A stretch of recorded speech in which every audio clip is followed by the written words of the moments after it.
baay'ee dubbachuun hin barbaadu jaan duubaan dhufeefi egaa waggaa 50 godhe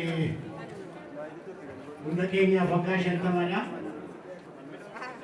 Paartileen hangafa Oromoo keessaa waggaa 50 har'aa Dirree Qulxuufaa qawwee sirna naftanyaannaa sanatti Harargeetti dhugaasaniin kan jalqabamedha. Egaa aboon isinitti mayuu ta'inaa bu'aa bahii baay'ee keessa darbee har'a ga'uunsaa hunda keenyatu gammada.